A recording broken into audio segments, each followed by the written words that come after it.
Cordial saludo. Bienvenidos a esta aula del pensamiento. Aquí comenzamos en un minuto, un programa en el cual tratamos a fondo, analizamos a fondo temas trascendentes para la sociedad. Colombia está cerca de iniciar una serie de procesos electorales. Teleantioquia es la elección y el canal entiende que parte fundamental de su tarea es generar cultura política. Hoy, por eso, vamos a analizar la situación de los partidos. Vamos a ver cómo desde el bipartidismo hasta hoy han cambiado en forma muy significativa las condiciones y las circunstancias de los partidos políticos en Colombia. Tenemos un grupo de expertos para que nos ayuden justamente con sus argumentos, sus opiniones y sus criterios. En un minuto, como dice justamente el nombre del programa. Son intervenciones precisas y puntuales que nos van a enriquecer nuestro conocimiento sobre el tema. Y nos acompañan en este programa Adriana Ramírez. Adriana es profesora del pregrado de Ciencia Política de la Universidad EAFIT. Natalie Montoya, profesora del programa de Derecho, también de la Universidad EAFIT. Camilo Palacio, quien es profesor del pregrado de Ciencia Política de la Universidad de Antioquia. Y Juan Carlos Escobar, quien es profesor del Instituto de Estudios Políticos de la Universidad de Antioquia. Con ellos, entonces, vamos a iniciar este análisis. Y quiero, en el comienzo, pedirles una opinión genérica, un panorama general sobre los partidos políticos en Colombia. Adriana. Muchas gracias, Juan Guillermo. Un gusto estar aquí.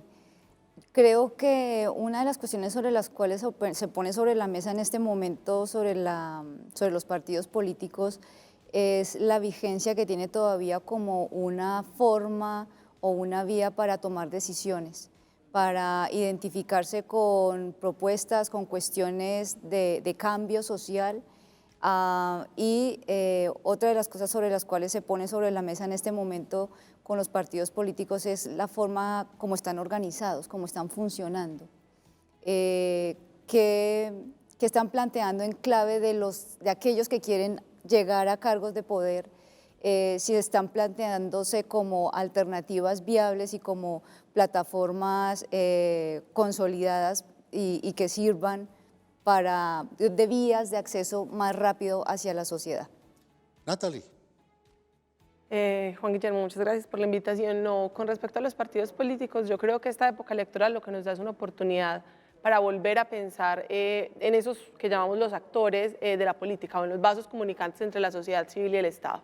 Entonces, con respecto a los partidos políticos, yo creo que hay que hacerse unas preguntas, sobre todo de caracterización de esos actores, cómo están conformados, cómo operan, en efecto, si son o no vasos comunicantes con respecto a la sociedad civil, si tienen algún poder de representación. Entonces, yo creo que con esos partidos políticos en esta época electoral es una oportunidad para ver la política viva, la política en movimiento, es decir, qué está pasando con esos actores y si esos actores de verdad tienen o no un poder de representación o algún nexo con la sociedad y qué pasa una vez resultan elegidos ciertos miembros de esos partidos políticos, porque esa es la siguiente pregunta que hay que hacerse. O sea, en este momento estamos viendo si pueden o no conectar a la sociedad civil con el Estado, pero luego habrá que ver si luego, una vez hacen parte del Estado, se conectan con los partidos políticos y si en efecto están o no representando a la sociedad civil. Entonces, eso. Muy bien. Camilo. Estamos ante un escenario sumamente interesante. Las épocas electorales siempre activan y reactivan, no solamente por parte de las instituciones, sino también por parte de la ciudadanía.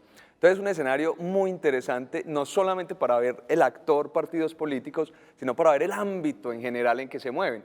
Entonces hablamos de nuevo de discusiones en partidos, en organización, pero también en discursos, pero también en comunicación. Ahora se integran entonces redes sociales, se integran juventudes, se da todo un contexto en el sistema político, el uso de las reglas electorales, ¿cierto? Que cada vez se han ido actualizando y lo mencionabas al inicio. Entonces es un contexto muy complejo, pero demasiado interesante también para mostrarlo a la ciudadanía. Juan Carlos. Juan Guillermo, yo creo que hay varios asuntos importantes ahí en el tema de los partidos. Vamos a desarrollarlos pues, en el programa. El primero es hemos tenido cambios muy importantes en muy poco tiempo realmente en Colombia frente al tema de los partidos. Hemos pasado de un bipartidismo a una atomización y ahora más recientemente a una suerte de multipartidismo. Enseguida explicaremos eso como con más detalle en principio. Y lo otro que quería mencionar de entrada es, desde hace mucho rato estamos decretando la muerte de los partidos políticos, lo estamos enterrando, y sin embargo, pues ni aquí ni en ninguna parte se han encontrado sustitutos de los partidos para ganar elecciones, para gobernar, etcétera, ¿no? Entonces es un panorama interesante, como lo hemos dicho, pero también como los partidos son para algunos una suerte de mal necesario, ¿no? Están ahí, siempre pensamos que se van a terminar, pero siempre terminamos votando por partidos, así sea en coaliciones, por firmas, etcétera, ¿no? Entonces tenemos, creo que muchas cosas de qué hablar interesantes ahora. Sin duda, muchísimos temas, muchas preguntas. Trataremos justamente de analizar esas inquietudes, esos planteamientos, para que al final tengamos un panorama muy claro de cómo operan, cómo funcionan hoy en Colombia los partidos políticos de cara fundamentalmente a las próximas jornadas electorales en el país. Ya regresamos.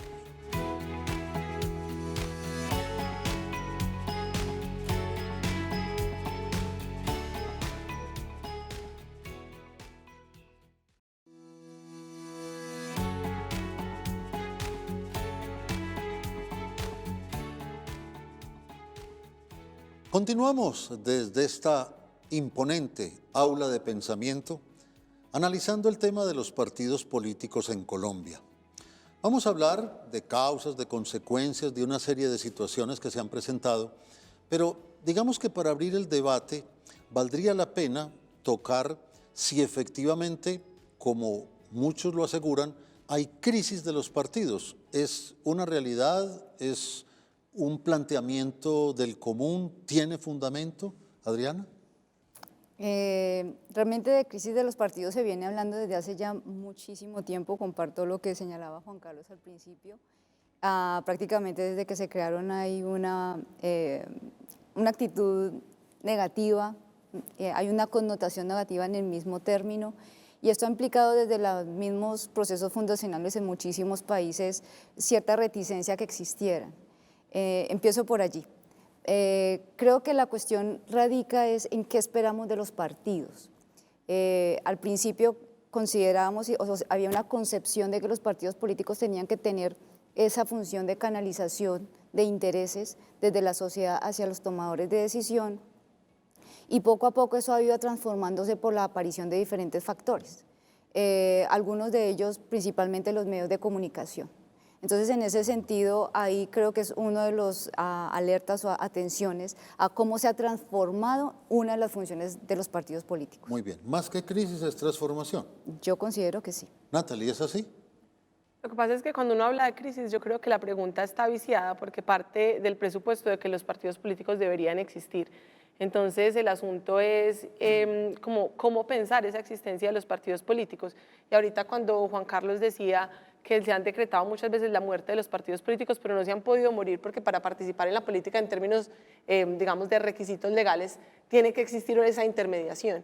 Entonces, yo creo que más que hablar de crisis en general de los partidos en Colombia, yo creo que hay una crisis con respecto a la representación, y esa representación implica una crisis con eso que llamamos intermediadores, pero también con respecto a los tomadores de decisiones públicas.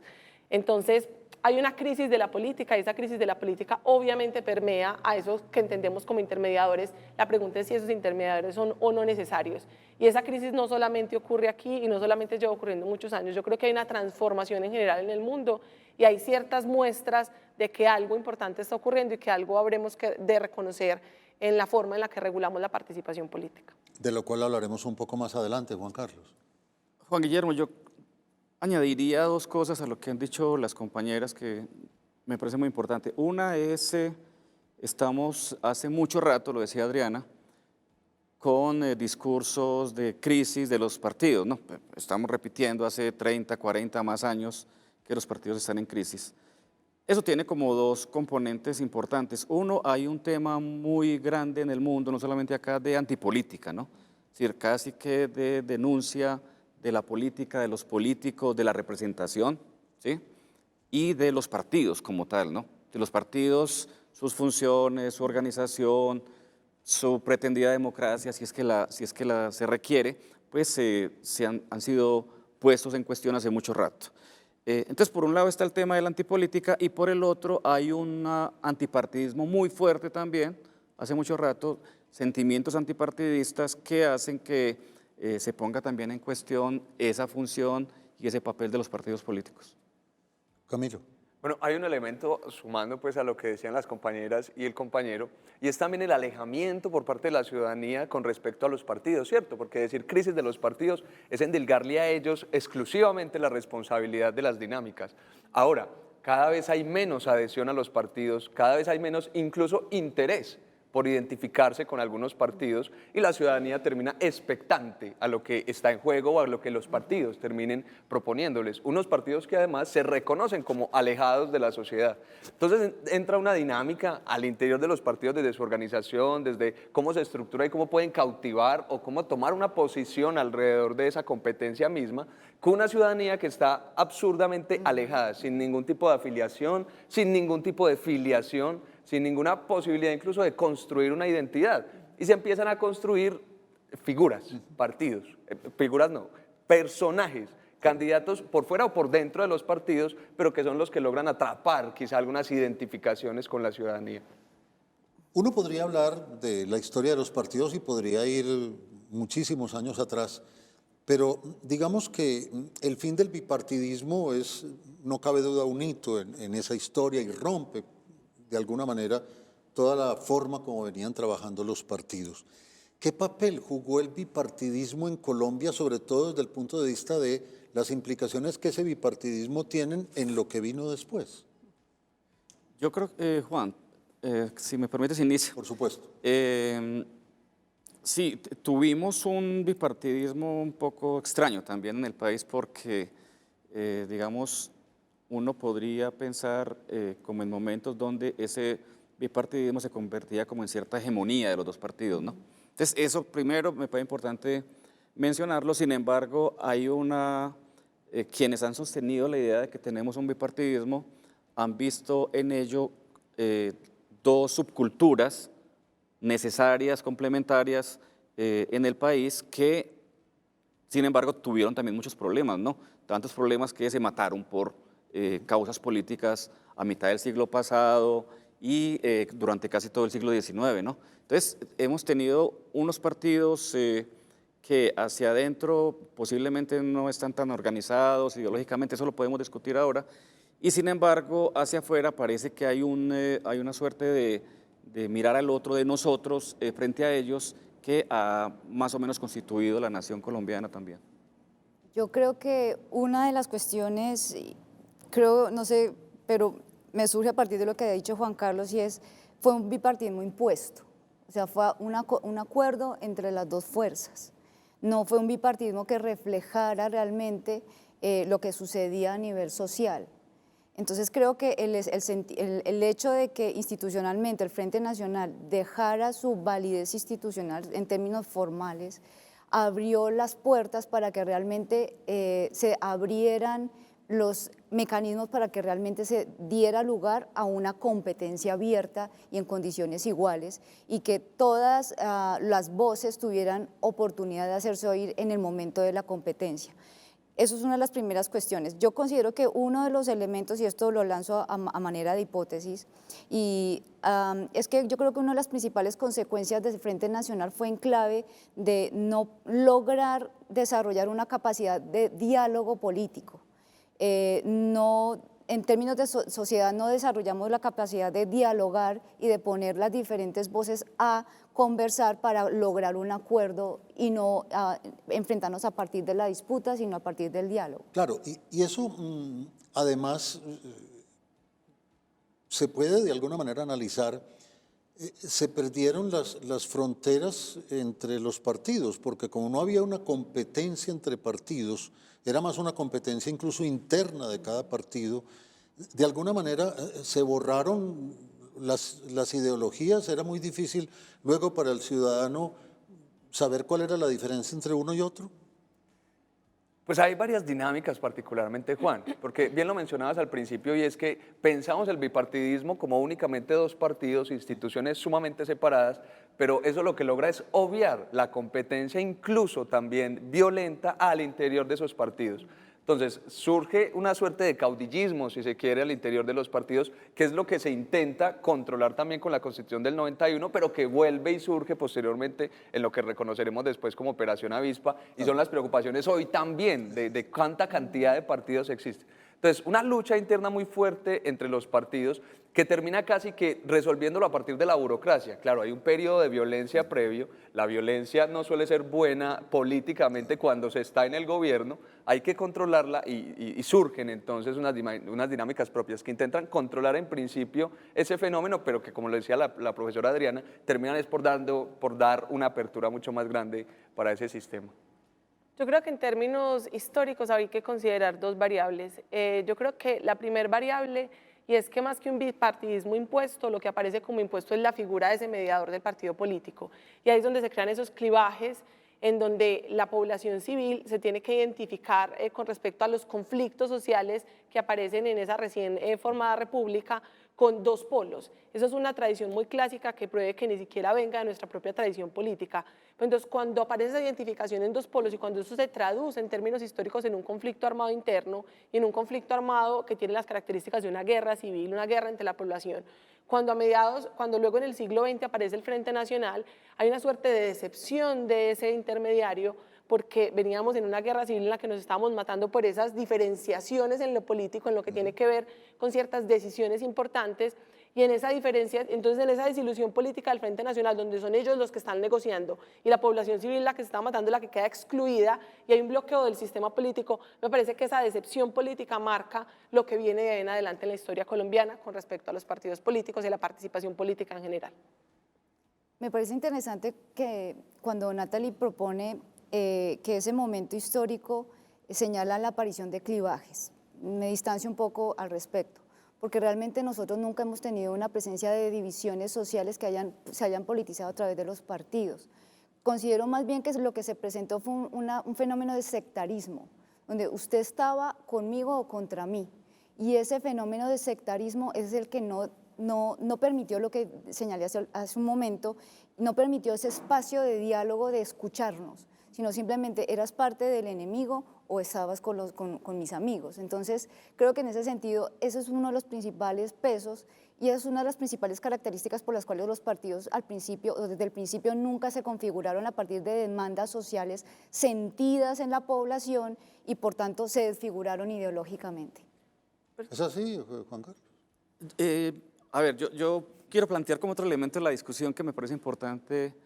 Efectivamente, yo coincido con Adriana en que aquí no tuvimos clivajes a la europea, pues eso es pensar que aquí tuvimos obreros contra propietarios, esas divisiones que llamamos clivajes, divisiones nacionales entre centro, periferia, etcétera. Creo que eso aquí no lo tuvimos y sin embargo había diferencias, ¿no?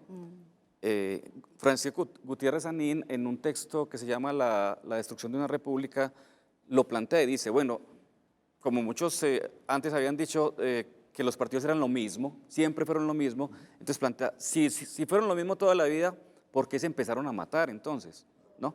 Esa es la pregunta que pone él ahí, porque había diferencias seguramente, pero insisto, no diferencias tipo clivajes, tipo divisiones, confrontaciones, rivalidades, que seguramente después del Frente Nacional sí hubo, como tú dices, una suerte de que se corrieron un poco las fronteras y que esa diferenciación ya no fue tan clara entre los partidos. Natalie. Yo creo que en términos de entender el clivaje, sí hubo una diferenciación con respecto a asuntos vitales de la recién conformada república. Entonces, si íbamos a hacer un Estado unitario, si íbamos a hacer un Estado federal, cuál era la relación con la Iglesia, qué pasaba con las libertades, qué pasaba con los impuestos. O sea, yo creo que sí hay unas diferenciaciones, pero estoy de acuerdo con Adriana en que esas diferenciaciones, el asunto es cómo se resuelven. Y en esa suerte de sectarismo que ella propone, no hay nunca una posibilidad, ese intermediario no tiene la capacidad de presentarse como una posibilidad del diálogo, sino que profundiza ese sectarismo, profundiza esa diferencia entre esas oposiciones vitales, entre qué es lo que vamos a hacer. Y esas oposiciones vitales marcan nuestra vida como república en los últimos 2 siglos, y eso está en el fondo de la respuesta porque no hemos podido acabar con el conflicto armado interno. Pero aquí, si volvemos al tema del bipartidismo, bueno, el bipartidismo en Colombia es un bipartidismo, tal vez decía Juan Carlos, un poco atípico por el tema del Frente Nacional fundamentalmente y la forma como esa alternancia generó una hegemonía. Entonces, ¿cómo explicamos o se explica justamente desde allí que el bipartidismo en Colombia hoy prácticamente ha desaparecido, pero que se mantenga vivo en muchos países y en democracias muy sólidas, Camilo? Pues mira, en la construcción de la República que lo lleva la profesora Natalie, no podemos olvidar que aquí eran batallas por la carta. Quien ganaba una guerra montaba su constitución. Lo que logra el Frente Nacional es terminar esa dinámica y se logra ese acuerdo por las leyes, ¿cierto? Es una discusión, un acuerdo por las leyes. Logran cerrar el sistema, el Partido Liberal y el Partido Conservador, pero de ahí en adelante es que uno podría pensar la discusión de los clivajes en términos ideológicos también. La ideología conservadora y la ideología liberal permanece. Aquí se le cierra el espacio a esos otros partidos que se estaban produciendo, todos incluso muy cercanos a las ideas o liberales o conservadoras posterior a la Constitución del 91. La mayoría de partidos que surgen es, primero, la entrada de esos nuevos movimientos que antes no podían estar, el M19, figuras de izquierda particularmente, pero el resto de lo que se empieza a producir son algunos pequeños partidos, pero todos a base de una ideología o de disidencias más bien de los viejos partidos. ¿Y por qué se mantiene entonces en el mundo el bipartidismo, digamos, sólido? Hay países que lo mantienen, es decir, el caso que más conocemos es el de Estados Unidos, ¿no? Estados Unidos es el país donde primero surgen los partidos políticos, antes que en Europa, ¿sí? 1830 más o menos, en la década del 30 del siglo XIX. Los partidos en Europa surgen a mitad del siglo XIX, ¿no? Entonces, hay una cosa muy importante porque en Estados Unidos hay una tradición muy larga basada en un tema de organización, en un tema de elecciones primarias, ¿sí? En un tema de organización interna de los partidos, de diferenciación importante entre unos y otros, y creo que ese sí es mucho más marcado, impidiendo, creo que también, la entrada de otros actores, ¿no? Fíjese que en Estados Unidos es muy difícil ver expresiones radicales de uno u otro lado, pues hemos tenido excepciones recientemente, pero ha sido muy difícil, y pongo ese ejemplo como, digamos, para la discusión también. Hay otros ejemplos en otros países, pero creo que ahí es muy importante ese tema de la organización partidista. Camilo. Pero para responder puntualmente la idea de por qué siguen participando y siendo tan activos liberales y conservadores o republicanos y demócratas, la idea del bipartidismo es precisamente por la idea republicana. Uno ejerce el poder y el otro ejerce el control a ese poder. Y para eso se necesitan 2 partidos, uno que gobierne y otro que esté en la oposición. Así es mucho más fácil pues, el ejercicio del poder, claro, incluso. Natalie. Igual yo creo que también habría que modular un poco la respuesta en el caso colombiano, y a veces por eso esas comparaciones son poco útiles, porque obviamente esa dinámica de los partidos políticos tienen que ver con una cosa mucho más profunda, y es cómo funciona ese sistema político, qué tan estable es ese sistema político. En Colombia y en América Latina en general tenemos unas dinámicas que no hemos, después de 2 siglos de la independencia, no hemos podido solucionar problemas básicas de estabilidad y dinámicas de ese orden, y lo esperable en términos de partidos políticos y en términos de régimen político, en términos del Estado, es que haya una inestabilidad que sea constitutiva. O sea, entonces, a veces comparar me parece que introduce un sesgo bastante problemático, porque lo que dice, como allá funciona, acá no. Claro, allá se solucionaron los problemas históricos, cuando surgen esas figuras, los problemas históricos de base estaban solucionados, aquí no. Es decir, aquí los partidos surgen en un contexto muy convulso en el que no hemos podido tomar decisiones acerca de lo básico. Quería aportar algo, Adriana. Sí, con respecto a lo que han dicho mis compañeros aquí hay 2 elementos institucionales que juegan un papel muy importante. Por un lado, lo que decía Camilo, el sistema de pesos y contrapesos en cómo funciona el Ejecutivo y Legislativo. Eso le da una fuerza muy especial a quien ejerce la oposición, a quien ejerce el control del gobierno. Si eso no existe, quienes no quedan en el poder quedan prácticamente sin una estructura que les dé viabilidad y les dé legitimidad a su rol. Eso por un lado. Y por el otro, el sistema electoral. La forma como se traducen nuestras intenciones, nuestras voluntades de voto en esos cargos públicos funciona de forma totalmente diferente y ahí concuerdo con lo de Natalie. La comparación a veces puede generar esas tensiones. Claro, si nos vamos metiendo un poco ya a la actualidad y al momento de los partidos, borremos la palabra crisis a la luz de del planteamiento que hicieron al comienzo. Pero no cabe duda de que hay un debilitamiento, creo que en eso sí estamos de acuerdo, de el partido como partido. Entonces, ¿por qué ese debilitamiento? ¿De dónde nace? ¿Por qué se fue de alguna manera deteriorando ese papel de los partidos? ¿Qué lo explica? Natalie.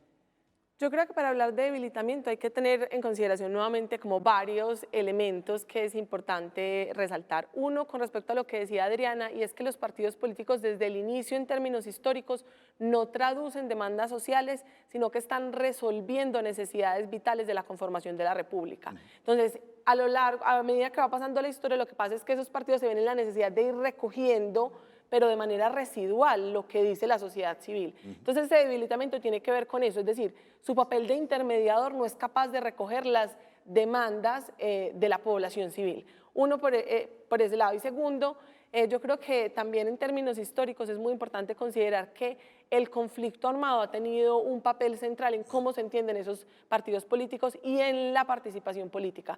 Una de las características principales de nuestro conflicto armado es que quien participa políticamente y quien se atreve a representar a otros se pone casi que en el centro del conflicto y se convierte en un objetivo militar para todos los actores. Y eso hace que ahí haya unos asuntos que pensar en las relaciones entre los partidos políticos y de la sociedad civil con respecto al Estado. Pero si seguimos en esa misma línea, podríamos hablar de un debilitamiento, ya no hablemos entonces de la estructura del partido, en fin, pero sí del debilitamiento programático, porque se fue diluyendo el programa de los partidos o no.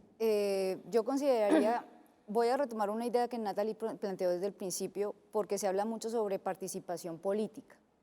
Y nuevamente, si entendemos las figuras de los partidos en Colombia, nos vamos a centrar en Colombia, desligado de cuál es el rol que nosotros como ciudadanos asumimos en términos de lo político, muchas personas optan por participar solamente a través del voto, porque las otras formas de participación son mucho más costosas, ameritan muchos mayores esfuerzos. El voto realmente es una de las formas más económicas de participar políticamente y sin embargo ahí los ciudadanos no estamos permanentemente vigilantes de lo que están haciendo los partidos cuando están ejerciendo el poder, sea el nivel que sea en el caso colombiano. Entonces, en ese sentido, creo que el debilitamiento también responde a que la sociedad no les estamos exigiendo. No estamos en un momento de debate de decirle, es que yo quiero que usted represente esto, sino que estamos más expectantes de qué es lo que ellos quieren representar. Juan Carlos. Primero, una aclaración frente a lo que hablamos ahora. Yo sí creo que las comparaciones son odiosas, pero necesarias, ¿no? Para mirar como lo que pasa en un país y en otros. Yo creo que hay cosas que son comparables y otras que no. Y por eso la comparación con otros sistemas como el estadounidense no es tan desafortunada por muchas razones que podemos explicar en otro momento. Voy a la pregunta que hiciste ahora. Hay un factor que han mencionado acá que tiene que ver con la influencia que tienen las reformas electorales en los partidos y en los sistemas de partidos. ¿Sí? Y en ese tema en particular del debilitamiento que tú mencionas, creo que hay dos momentos importantísimos, recientes. Uno es, pues más o menos recientes, uno es el Frente Nacional, ¿no? Sí. El Frente Nacional tiene unas disposiciones que hacen que de alguna manera se pierda la disputa electoral, etcétera.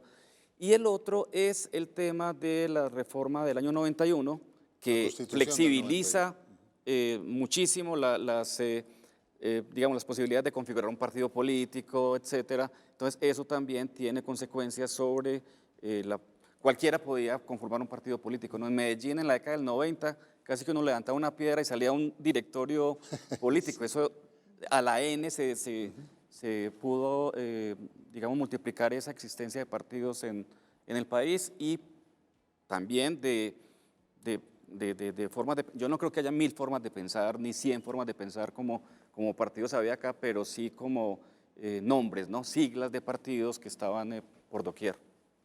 Y eso nos lleva, en esa misma línea de tiempo que plantea Juan Carlos, a que efectivamente, pues ya decíamos, pasa el bipartidismo con el Frente Nacional, viene la Constitución del 91 y viene la reforma electoral del año 2003. Y cambia toda esa estructura, Camilo, para bien, para mal, fortaleció los partidos, debilitó a los tradicionales, pero le dio vida a otros. ¿Cuál análisis cabe ahí? La dinámica es muy interesante entre ese paso o las diferencias del 91 hasta la reforma del 2003. Lo mencionaba ahorita Juan Carlos al inicio, es la atomización, cómo se crean directorios en muchas partes. La cantidad entonces para lograr curules en Senado era pequeña. Pasamos de tener 2 partidos o la de la discusión del bipartidismo a tener hasta 72, y son estudios que han hecho Francisco Gutiérrez Sanid, Puyana y otros, cómo se abre todo el sistema, se alcanzan 72 partidos, y la intencionalidad en el 2003 es precisamente hacerle un freno a eso. Entonces se sacan algunas normas electorales como umbral, como cifra repartidora, se cambia el método de la entrega. Hay unas reformas muy importantes que intentan cerrar y al final lo logran lentamente. Y de allí algunos resultados muy interesantes, la configuración, por ejemplo, del Partido Polo Democrático, que viene de unas corrientes, sobre todo tendientes a la izquierda, y logran esa unidad en ese punto. Otros partidos como Alas, Equipo Colombia, que se juntan, microempresas, si se les llama de esa manera, y empiezan entonces a irse hacia la posibilidad de consolidar unos partidos mucho más fuertes, que luego van a tener otros esfuerzos con la reforma del 2009 y del 2011. Juan Carlos. Juan, quería complementar una cosa con lo que dice Camilo y con la pregunta que tú haces. Efectivamente, el 2003 es un punto importante de quiebre, ¿no? 2002-2003 por 2 razones fundamentales. 2002, ingreso del uribismo a la política nacional, ¿no? Y eso también, de alguna manera, cambia las dinámicas políticas del país en torno al personaje, ¿no? Entonces, ese es un tema importante que va más allá de la reforma electoral y que pone la dinámica nuestra ya no digamos, en un enfrentamiento liberal-conservador, como lo veníamos viendo durante el Frente Nacional o con esa atomización de los años 90, sino casi que girando en torno a uribismo, no uribismo, derecha, izquierda, etcétera, todos esos términos que hemos visto recientemente, y eso sumado un poco a las reformas. Obviamente las reformas cambian casi que inmediatamente el comportamiento de los partidos, ¿no? Porque te piden un umbral que tienes que pasar, ¿sí? Y te piden una serie digamos, de requisitos que debes cumplir, y eso hace que de tajo terminen un montón de partidos muriendo, en ese caso sí, y que tengamos un sistema de partido un poco, digamos, más, un sistema de partido que ha sido llamado un multipartidismo más o menos con 13, 15 partidos durante los últimos 20 años casi. Pero a ver, ese multipartidismo, y es un poco la pregunta, ¿le da salida a nuevas corrientes políticas o lo que le da salida es a unos personalismos que de pronto no encontraban cabida en el esquema anterior, Natalie? Yo, para responder a esa pregunta, quisiera devolverme en algo, Juan Guillermo, y es entender debilitamiento con respecto a qué, es decir, debilitamiento del partido interno. Yo creo que hay 2 dinámicas enfrentadas, es decir, ¿qué pasa en ese partido internamente?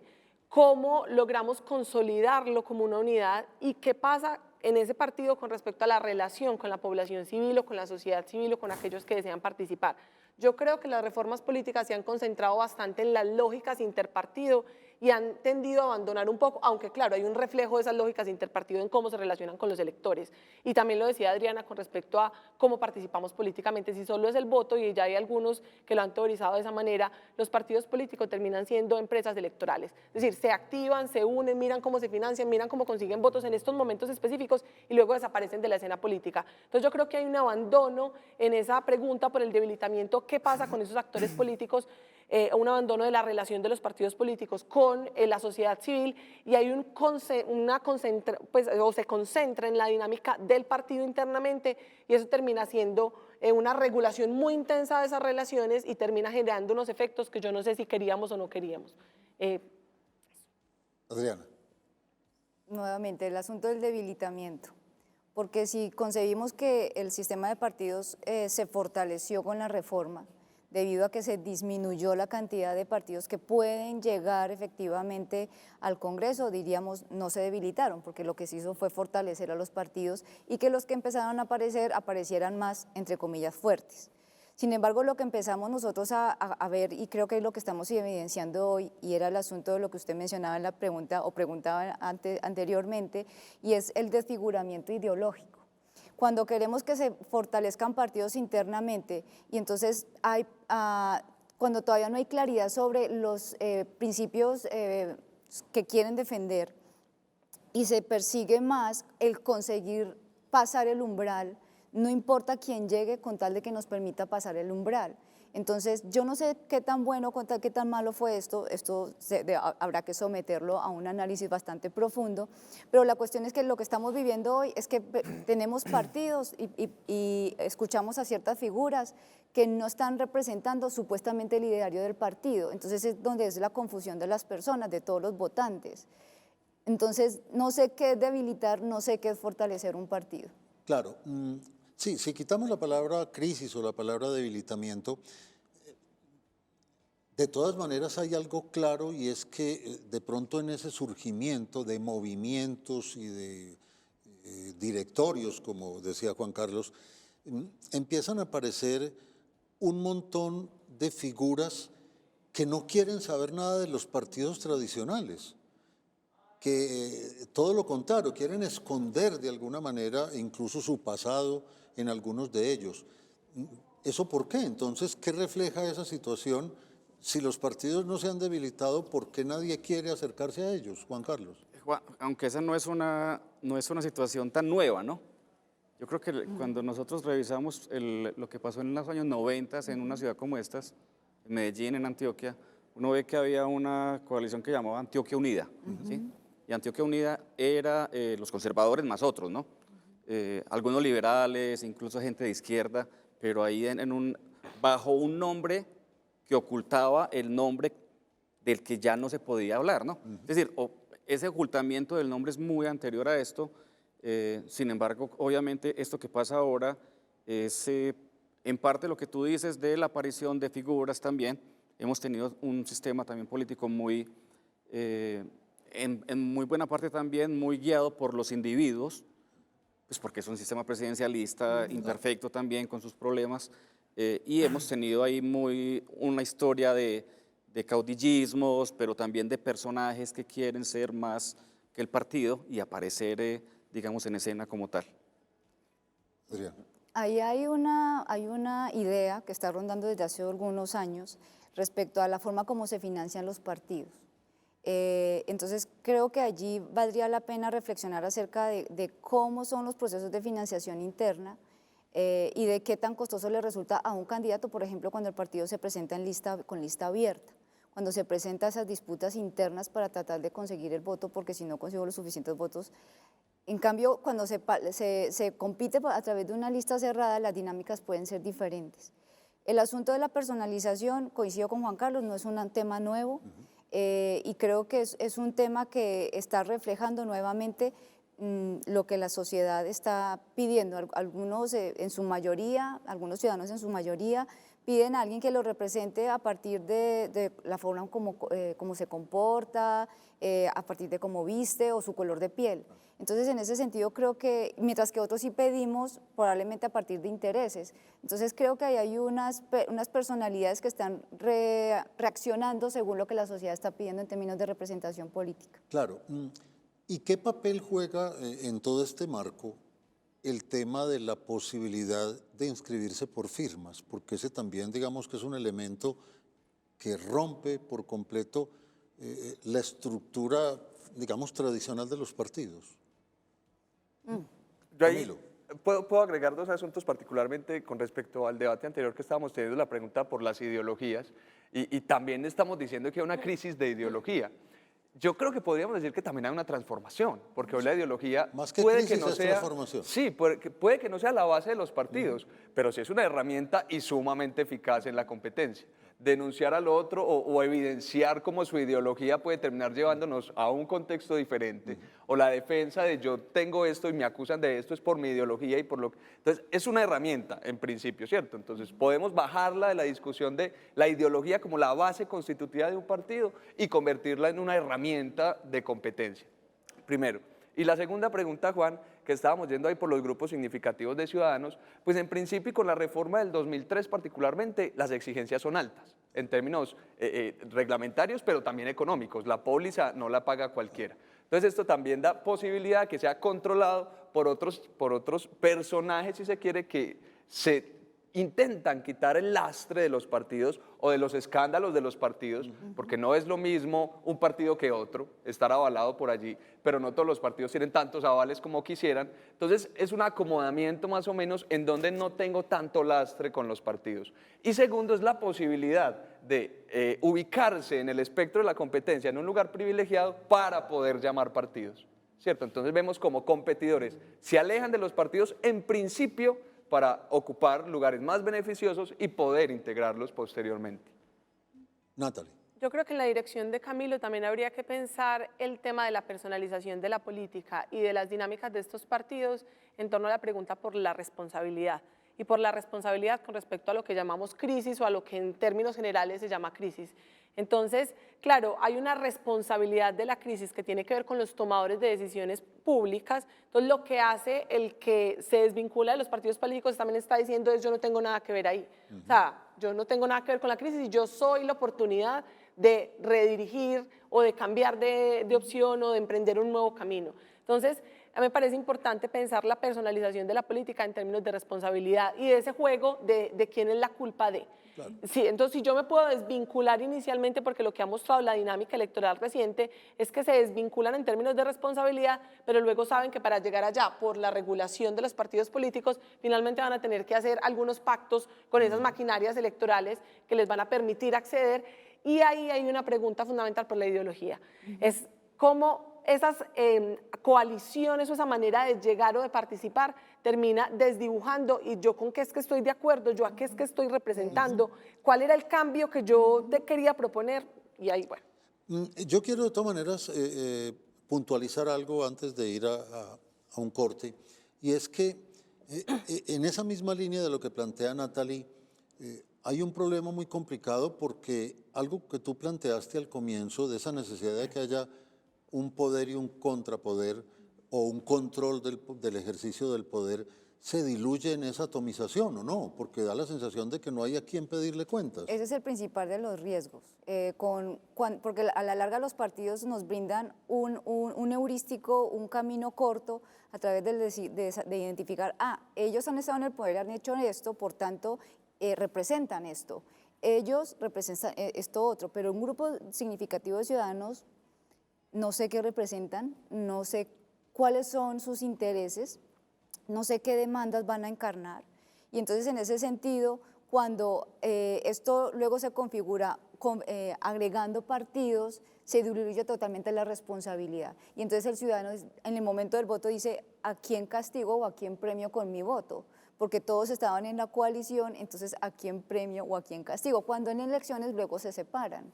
Y ellos se unen, si uno hace un análisis elemental, que da la sensación de que los partidos en Colombia no están muy dados al ejercicio de la oposición, sino que realmente hay un temor, hay una angustia, de pronto desde el punto de vista burocrático, a quedarse por fuera del poder 4 años, o 3 años, o 5 años, o el periodo que sea. Y entonces, en lugar de ejercer ese contrapoder, busca cómo montarse al poder para ser parte del mismo. ¿O es una sensación, Juan Carlos? Si me permites, yo voy a decir un par de cosas también sobre el tema de los candidatos por firmas o los grupos de ciudadanos, ¿no? Esa es una figura que está desde el 91, desde la misma Constitución, obviamente con mucha más fuerza ahora, que tiene, digamos, ventajas, muchas, pues porque finalmente vos tenés mucho nivel de exposición a medios antes de los partidos políticos, podés hacer, podés tener, digamos, recoger firmas y eso lleva un tiempo y te visibiliza, por un lado. El problema, digamos, radica un poco en el tema de, obviamente, la responsabilidad política que eso encarna, porque son figuras hechas, digamos, con fecha de caducidad, ¿sí? Y eso tiene problemas para quien lo hace, para el elector sobre todo, que no sabe a quién pedirle cuentas de un concejal o de un alcalde, de un gobernador, que, digamos, una vez terminado ese periodo, pasa a hacer otra cosa, otro partido u otro grupo de ciudadanos. Entonces, digamos que ese es el drama del ciudadano a quien le pide cuentas, ¿no? Correcto. Y será seguramente algo que tocaremos sobre el final. Como vemos, es una problemática muy compleja esta de los partidos políticos. Tiene muchas miradas, muchos puntos de vista.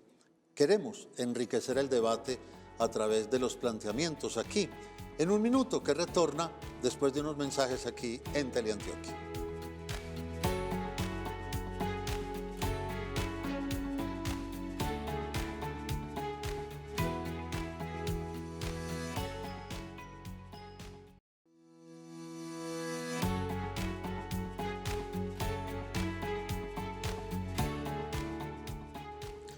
Continuamos aquí en un minuto hablando sobre los partidos políticos y el papel que juegan y el papel que desempeñan en Colombia, máxime en una temporada como esta, previa a jornadas electorales. ¿Qué deben hacer entonces los partidos para, de alguna manera, reconectarse, de alguna manera, volver a ganar el protagonismo que tuvieron en algún tiempo, en alguna época? Adriana. Yo creo que tienen los que están afinándose en términos de propuestas y en términos de líneas programáticas, seguir ese cauce. Creo que estamos en un proceso de aprender que a partir de esas ideas que cada uno tenga, que cada uno tiene esa concepción de sociedad, aprender que podemos construir a partir de esas diferencias. Juan Carlos, ¿qué hacer? Pues siempre le hemos pedido a los partidos muchas cosas, ¿no? Pero sobre todo creo yo habrá que pedirles que vuelvan a hacer esos canales también entre el ciudadano y el Estado, pues que estén más conectados. En teoría, pues es lo que deberían hacer, pero aquí francamente no lo han hecho durante mucho tiempo. Entonces creo que estén más conectados con las demandas del ciudadano, ¿sí? Y que esas demandas traten de canalizarlas también ante un ente que, digamos, tiene también su función ahí, que es el Estado. El problema es que los partidos casi que aquí durante mucho tiempo fueron el Estado, ¿no? Y casi que un poco fueron más voceros del Estado frente al ciudadano. Lo que les pide uno mínimamente es que sean voceros de la gente, ¿no? Y que tengan esa capacidad de aglutinar, filtrar demandas y presentarlas también y que las conviertan en políticas públicas, que es lo que se espera de ellos, ¿no? Claro. Natalie. Yo creo que aparte de lo que ha dicho Adriana y Juan, yo creo que la conexión es muy importante, pero la responsabilidad política es fundamental. Yo creo que a esos partidos hay que pedirles que se tomen en serio la responsabilidad interna con respecto a las actuaciones de los miembros del partido y con respecto a la coherencia que tienen con su ideario y lo que en efecto pasa cuando participan de esa toma de decisiones públicas. Entonces eso, responsabilidad, o sea, responsabilidad con respecto al elector, porque los partidos a veces actúan como si el elector no se diera cuenta o como si no le importara, o sea, como si no se los fuera a cobrar.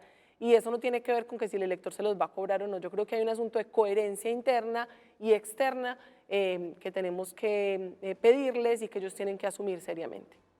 Camilo. Yo voy por la última línea que marca la profesora Natalie, y es que los partidos se asuman a sí mismos. En la reglamentación que tienen hay unos elementos muy importantes que los partidos tienen inmediatamente que ponerle cuidado. Los centros de pensamiento que están en la normatividad 2019, el papel de la mujer al interior de los partidos, ¿cierto? Hoy vemos cómo la ley cremallera y la ley de género pues termina cumpliéndose. Claro. Son 30% de mujeres que están allí, pero son cuotas. Correcto. Como para cumplir con la norma.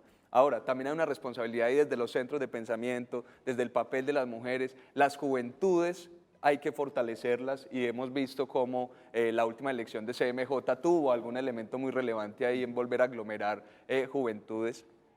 Entonces es que vuelvan también a las reglas de juego, que se reconozcan y que se responsabilicen de sí mismos como partidos y el papel que configuran también en esta lógica política.